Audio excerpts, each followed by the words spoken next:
এক বছরের মধ্যে দ্বিতীয়বার আমাদের এখানে আসা, এই মাঠে আসা। আগের বার এসেছিলাম জুমাবারে, আমরা সমবেতভাবে এখানে জুমার নামাজও আদায় করেছিলাম। আল্লাহ তাআলা আবার জাতির প্রয়োজনে, দিনের প্রয়োজনে আজকে আমাদেরকে এখানে আসার তৌফিক দান করলেন। আগামী 12 তারিখ একসাথে বাংলাদেশের ইতিহাসে দুটি নির্বাচন একই দিনে অনুষ্ঠিত হবে ইনশাআল্লাহ।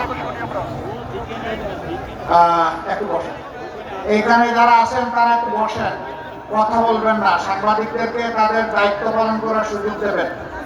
আপনাদের কথাগুলোই তারা সারা দেশ এবং দুনিয়ায় ছড়াই দেবেন।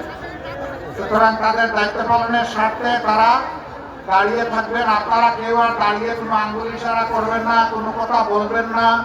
আপনারা ধৈর্য ধরে শুনবেন। চুয়াডাঙ্গার মানুষ খুবই ভালো, সেই ভালো মানুষগুলো এখন থেকে শুধু সহযোগিতা করবে ইনশাআল্লাহ।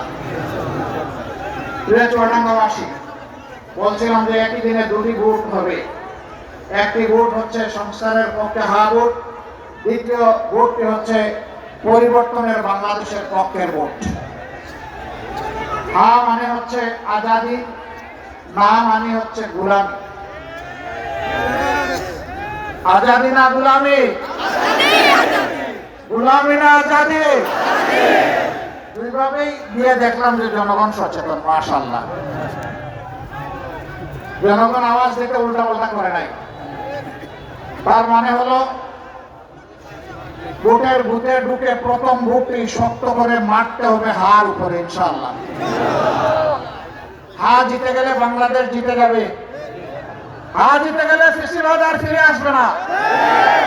হা জিতে গেলে দুর্নীতি এবং চাঁদাবাজের কবর রচনা হবে। আর হা হেরে গেলে বাংলাদেশ হেরে যাবে। আমরা সেদিন আল্লাহর দরবারে দোয়া করি, আল্লাহ যেন হা জিতে যাওয়ার ব্যবস্থা করেন বিপুল ব্যবধানে। দ্বিতীয় ভোটটি হবে পরিবর্তনের বাংলাদেশের পক্ষে। চুয়াডাঙ্গা জেলার মানুষ শিক্ষিত এবং ভদ্র, তারা শান্তিপ্রিয়, কিন্তু দুর্বল নয়, মানসিকভাবে খুবই শক্ত। অন্যায়ের বিরুদ্ধে তারা বজ্র কঠিন, আর ন্যায়ের পক্ষে একেবারেই তরল। এই চুয়াডাঙ্গায় কোনো চাঁদাবাজ নাই, চাঁদাবাজি হয় না। হয় শিওর? তাইলে চাঁদাবাজি হইলে এটা ডিজিটাল চাঁদাবাজি, কোন স্ট্যান্ড দখল হয় না এখানে। এটাও হয়, মানে কোনো কিছু আর বাকি নাই, ফুটপাত থেকে শুরু করে সবকিছু। আপনারা কি চান চাঁদাবাজ, দখলবাজ, টেন্ডারবাজ, মামলাবাজ এই চুয়াডাঙ্গাকে গিলে খাক? এটা আপনারা চান? তাহলে কি করতে হবে? 24 5 আগস্ট যেমন একটা বিপ্লব হয়েছিল, একদিকে দেশে ন্যায় এবং ইনসাফ কায়েম করার জন্য, দুর্নীতি মুক্ত বাংলাদেশ গড়ার জন্য, আধিপত্যবাদের কবল থেকে বাংলাদেশকে মুক্ত করার জন্য, চাঁদাবাজি এবং হয়রানিমূলক রাজনৈতিক পুরানা বস্তা পচা ব্যবস্থাকে তছনছ করে দেওয়ার জন্য আগামী এই নির্বাচনে 11 দল 22টি হাত আমরা একত্রিত হয়েছি। তার মানে এদেশের আপামর জনগণ একত্রিত হয়েছে।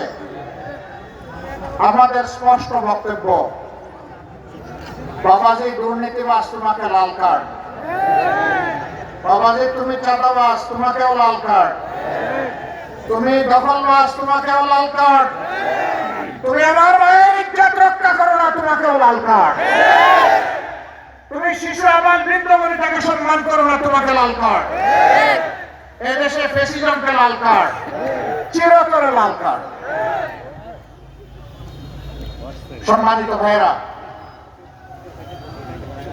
একটু আগেই আজকে সভাপতি বলে গেছেন, কোন জায়গায় দিশেহারা কেউ কেউ জনগণের বুকে প্রত্যাখ্যাত এবং পরাজিত হওয়ার ভয়ে আমাদের 11 দলের পক্ষে যে সমস্ত মা বোনেরা নির্বাচনী ক্যাম্পেইনে যাচ্ছেন তাদের সাথে অমানবিক আচরণ করছে।